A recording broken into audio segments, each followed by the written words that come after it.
فقد قال الله تبارك وتعالى في كتابه القرآن بعد أعوذ بالله من الشيطان الرجيم إن الله وملائكته يصلون على النبي يا أيها الذين آمنوا صلوا عليه وسلموا تسليما صلى الله على النبي الأمي صلى الله عليه وسلم أما بعد ويا عباد الله فإني أوصيكم بتقوى الله العلي القدير وباتباع نهج رسول الله محمد صلى الله عليه وآله وسلم وبالثبات على عقيدة رسول الله محمد صلى الله عليه وآله وسلم فلقد أنزل الله سبحانه وتعالى على قلب حبيبه محمد صلى الله عليه وآله وسلم قرآنا عربيا عظيما جاء فيه بعد أعوذ بالله من الشيطان الرجيم ما كان محمد أبا أحد من رجالكم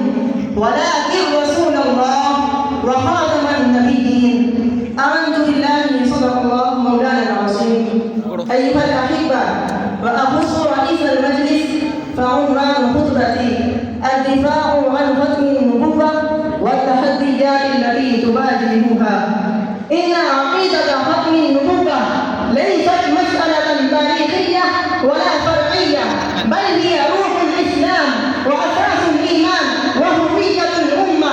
هذه العقيدة ليست فلسفة بشرية بل هي قرار إلهي قطعي.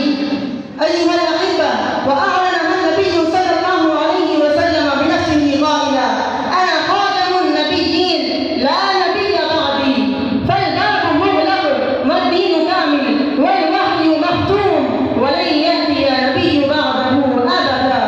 أيها الأحبة لمحة تاريخية من هم نصوص ختم النبوة.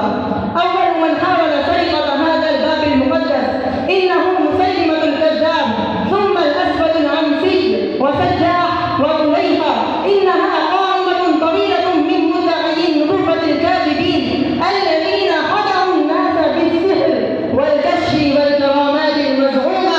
وفي كل عصر ظهر هؤلاء اللصوص بطرق وأساليب مختلفة ولكن الهدف واحد وهو سرقة قداسة النبوة والطعن في ختمها. واليوم عاد هذا الداء بوجه جديد وبأسلوب عصري وبأسماء براقة ولكن الهدف واحد وهي الكذب على الله ورسوله. أيها الأحبة أكبر نصوص العصر الفتنة القاديانية.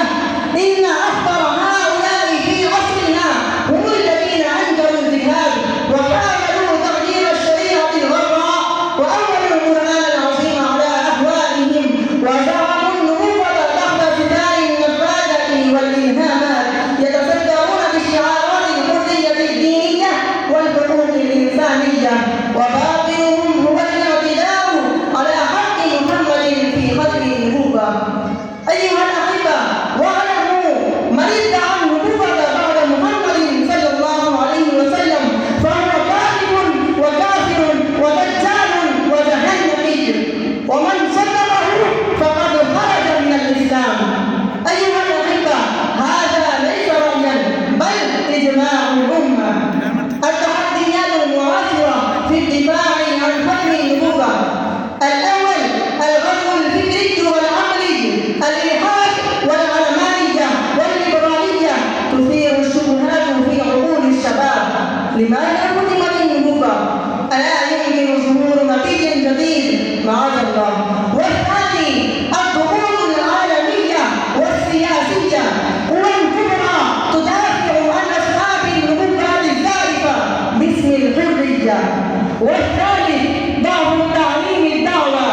شباب لا يعرفون تاريخ ختم النبوة ولا خبر الفتن القديمة والحديثة والجاهل صيد سهل للباطل. والرابع فتن الإعلام ووسائل التواصل. فتن الإعلام ووسائل التواصل مقاطع سخرية ورسائل مضللة تشوه العقائد وتنشر الشكوك. طرق المناقشة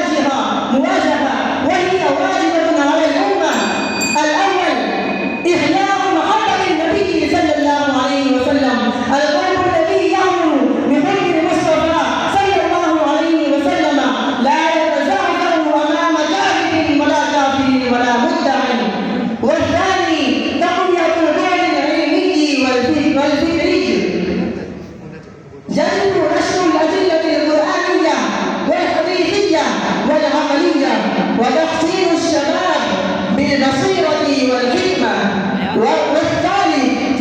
والثالث استعمال التواصل الاجتماعي. يجب استعمال التواصل الاجتماعي. مقاطع الفتنة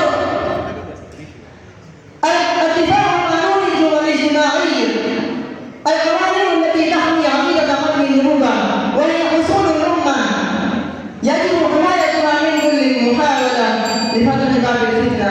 أقول قولي هذا وأستغفر الله لي ولكم فاستغفروه إنه هو